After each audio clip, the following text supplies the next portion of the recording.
बंटी चूड़ा अपनी बेटी टुनटुनी से बहुत प्यार करता था। वो उसका हर एक जन्मदिन बहुत धूमधाम से मनाता था।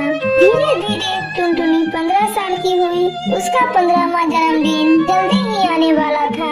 ठीक जन्मदिन के 2 दिन पहले टुनटुनी बंटी के पास जाती है और उससे बोलती है, पापा आप क्या कर रहे हो? बेटा, मैं तुम्हारे जन्मदिन की तैयारी कर रहा हूँ। तू तो जानती ही है, मैं तेरा हर जन्मदिन बड़ी धूमधाम से मनाता हूँ। लेकिन पापा, इस बार मुझे अपना जन्मदिन नहीं मनाना। टुनटुनी की ये बातें सुनकर बंटी हैरान हो जाता है और टुनटुनी से पूछता है, अरे टुनटुनी, तुझे अचानक क्या हो गया? तेरे जन्मदिन की सब तैयारियां हो चुकी है और तुम बोल रही हो कि तुझे अपना जन्मदिन नहीं मनाना। ऐसा क्या हो गया? बेटा, मुझसे कोई गलती हो गई है क्या? नहीं पापा, आपसे कोई गलती नहीं हुई है। फिर बेटी, मुझसे नाराज हो क्या? नहीं पापा, मैं सारी दुनिया से नाराज हो सकती हूँ, लेकिन आपसे नहीं। आप तो मेरी जिंदगी हो, मैं आपसे नाराज कैसे हो सकती? मैं तो माँ से भी ज्यादा आपसे प्यार करती हूँ। चलो अब मैं सोने जा रही हूँ। बंटी सोचने लगता है, कुछ तो बात है, टुनटुनी को कुछ तो जरूर हुआ है, वरना वो अपना जन्मदिन मनाने से मना नहीं करती। उसके चेहरे को देखकर लग रहा था उसके मन में कुछ चल रहा है, लेकिन अभी तो कुछ नहीं बताएगी। जन्मदिन वाले टोनी टुनटुनी के पास जाती है। बेटा, तुम्हें क्या हुआ है? तुम क्यों अपना जन्मदिन नहीं मनाओगी? मुझे कुछ नहीं हुआ है। मैंने एक बार कह दिया ना, मैं अपना जन्मदिन नहीं मनाऊंगी तो नहीं मनाऊंगी। अब तुम जाओ यहाँ से, मुझे सोने दो। ठीक है बेटा, मत बता अगर तुम नहीं बताना चाहती है तो।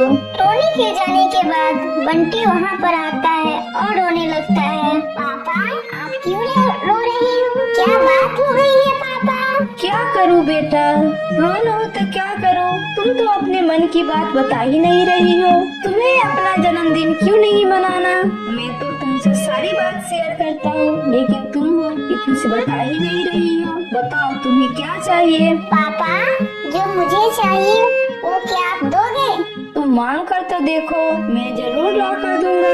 मैं तुम्हारा इच्छा अगर पूरी नहीं कर सका तो मैं तुम्हारा बाप कैसा? तो आप शराब पीना छोड़ दो। मैं तुम्हारी कसम खाता हूँ, अब मैं शराब को कभी हाथ नहीं लगाऊंगा। चलो अब तुम फटाफट तैयार हो जाओ। टुनटुनी अब फटाफट तैयार हो जाती है और वो धूमधाम से अपना जन्मदिन मनाती है और इसी तरह 5 साल गुजर जाते हैं। बंटी टुनटुनी की एक अच्छे घर में शादी कर देता है। विदाई के समय अपने पापा से बोलती है, पापा मैं कैसे अपने घर में रहूंगी आपके बिना? जरा भी अच्छा नहीं लगेगा। पापा, लड़कियों की विदाई क्यों होती है? क्यों वो अपने ससुराल चली जाती है? बेटी, यही तो दुनिया की रीत है। एक दिन न एक दिन बेटी को अपने ससुराल जाना होता है। बेटा मत रो बेटा, तेरा मेकअप खराब हो जाएगा। तुझे तेरी माँ बाप के साथ इतना ही समय लिखा था, अब तुझे खुशी खुशी अपने पति साथ रहना है। देखो मंटू, मैंने अपनी बेटी को, बेटा मंटू, मैंने अपनी बेटी को बड़ी नाजों से पाला है। बेटा तो इसे खुश रखना, अगर इसे भूल से गलती हो जाए तो इसे माफ कर देना। मैंने अपनी बेटी को सब कुछ सिखा दिया है, ये बहुत ही समझदार है। माँ जी, अब आप इसकी चिंता बिल्कुल नहीं कीजिए। मैं इसका ध्यान अपनी जान से ज्यादा रखूंगा। अगर इससे कोई गलती हो गई तो मैं इसे नजरअंदाज कर दूंगा। तभी मंटू कबूतर का दोस्त कालू कौवा बोलता है, अरे भाई विदाई करा कर चलना, मुझे बहुत जोर से भूख लगी है। रात में खाना खाकर पेट नहीं भरा, खाने में कोई स्वाद नहीं था। हाँ दोस्त, मुझे भी कुछ खास नहीं लगे, चलो रास्ते में रोक कर ढाबे पर खा लूंगा। अपने पति की बातें सुनकर टुनटुनी अपने पापा से कहती है, पापा मुझे अब ससुराल नहीं जाना है, मैं ससुराल नहीं जाऊंगी अपने। क्या हुआ बेटा, क्या बात हुई है? अरे टुनटुनी, मुझसे कोई गलती हो गई क्या? गलती तो बहुत बड़ी हुई है। मेरे पापा ने रात भर जागकर शादी की तैयारियां की थी। एक एक सामान को बहुत अच्छे से सजाया था। दिल्ली और बॉम्बे से हलवा और आप लोगों को खाना पसंद नहीं आया। मैं अपने पापा की बेइज्जती नहीं सह सकती।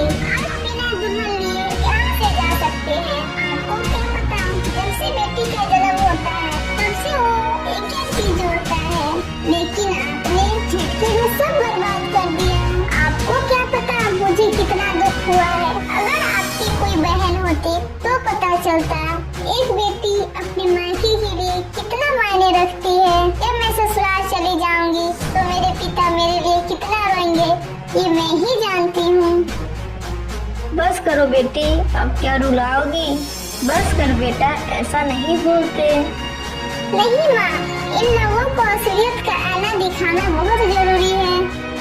ये लोग मेरे पिता की बेइज्जती करते रहे और मैं सुनते रहूं। मेरे पिता खाने में कुछ कमी नहीं किए और मेरे ससुराल वाले खाने में कमी निकाल रहे हैं। तभी टुनटुनी की सास वहाँ पर आती है। अरे बहू, क्यों बात का बतंगर बना रही हो? मुझे तुम पर गर्व है। मैं यहाँ से बहू नहीं बेटी लेकर जा रही हूँ। तुम मेरे बेटे को माफ कर दो। मैं तुमसे माफी मांगता हूँ टुनटुनी, तुम मुझे माफ कर दो। मैं तो मजाक में ही ऐसे बोल दिया था। मैं तुम्हारा दिल नहीं दुखाना चाहता था। देख बेटा, अब मेरे बेटे ने भी माफी मांग ली। अब चल, विदाई का भी मुहूर्त निकलता जा रहा है। माँ, मेरे जाने के बाद पापा का ख्याल रखना और मेरी बात करके कभी रोए तो उन्हें संभाल लेना माँ। और मुझसे कोई गलती हुई होगी तो मुझे माफ करना। अब टुनटुनी की खुशी खुशी विदाई हो